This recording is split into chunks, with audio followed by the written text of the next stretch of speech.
လွန်ပူဝိုက်တဲ့ယာဒီတစ်ခုမှာအမီမတိယာတစ်ခုက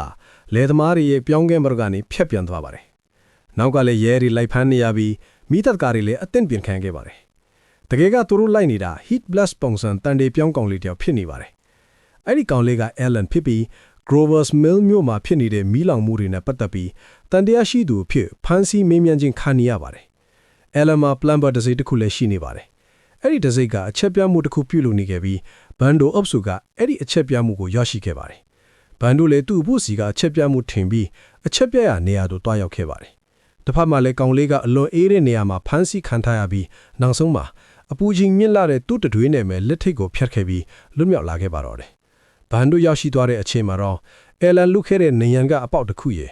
ပလမ်ဘာတစ်စိတ်ကိုပဲတွေ့ခဲ့ရပါတယ်။လွတ်မြောက်သွားတဲ့ Alan နောက်ကိုရဲတွေလည်းလိုက်နေခဲ့ရပြီး heat blast ပုံစံချင်းနေတဲ့ Alan ကပဲရဲတွေကိုအနိုင်ယူခဲ့ပါတယ်။အဲ့ဒီအချိန်ဘန်ဒိုအုပ်စုရောက်လာပြီး heat blast ကိုစတင်တိုက်ခိုက်ပါတော့တယ်။ဘန်က jet ray ပုံစံပြောင်းပြီး heat blast နဲ့ရှင်တိုက်ပါတော့တယ်။ battle experience ပိုကောင်းတဲ့ဘန်ကပဲ neuroshock blast နဲ့ Alan ကိုအနိုင်ယူလိုက်ပါတယ်။အဲ့ဒီအချိန်မှာပဲရဲတွေရောက်လာပြီးဘန်ကိုလည်းကြံရပါအဖြစ်သတ်မှတ်ကဖမ်းမှုပေးပါတော့တယ်။ဘန်နဲ့ Alan လည်းပြီးနေရပြီးနောက်ဆုံးမှာ Kevin နဲ့ Gwen တို့ရာကူနီနဲ့လွတ်မြောက်သွားခဲ့ပါတယ်။အဲ့ဒီအခါမှာ Alan ကလူကောင်းဖြစ်ပြီးရဲတွေအထင်လွဲနေတယ်ဆိုတာသိလိုက်ရပါတယ်။ plumber တစ်စိတ်ကလည်း Alan အဖေစီကရခဲ့တာဖြစ်ပြီးသူကိုယ်တိုင်ကသူလည်းမသိလိုက်ခင်အတွင်းမှာ heat blast ပုံစံဖြစ်သွားတဲ့တန်တေပြောင်းကောင်တယောက်ဖြစ်နေပါတယ်။အဲ့ဒီနောက် Grover's Mill မြို့မှာဖြစ်နေတဲ့မီးလောင်မှုတရားခန်းကိုဘန်ကျူရှာတွေ့ခဲ့ရပါတယ်။အဲ့ဒီဝတ်စုံအပြည့်နဲ့လူတစုဟာမျက်စိကမိတ်အတွင်းမှာပဲတာဝါတိုင်းတစ်ခုကိုဖန်တီးလိုက်ပြီးယာဒီဥသူကိုအလွန်အေးတဲ့ယာဒီအဖြစ်ပြောင်းလဲလိုက်ပါတယ်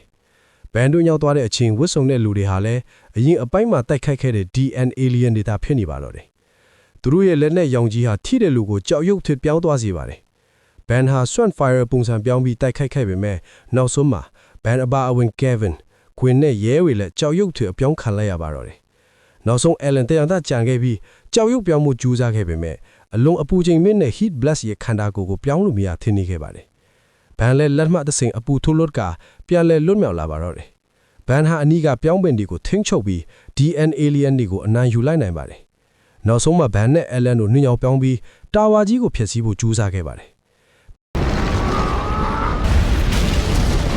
တာဝါကြီးလဲသွားတာနဲ့ယာဒီဥတုလည်းပူခံပြန်ဖြစ်သွားခဲ့ပါတယ်။ Alan ကိုဘန်ကအဖွဲတဲ့ဝင်းရံကမ်းလှမ်းခဲ့ပေမဲ့ရဲမှုကြီးကပဲGrover's Mill မျိုးကိုကာကွယ်ဖို့ Alan အကူအညီလိုအပ်တာကြောင့်ဘန်ရဲ့ကမ်းလှမ်းမှုကိုညှင်းဆိုခဲ့ပါတယ်။ဒါပေမဲ့ဘန်တို့အကူအညီလိုတဲ့အချိန် Alan ကအကူအညီပေးဖို့မိတ်ဆွေတယောက်ဖြစ်ရှိနေမှာဖြစ်ပါတယ်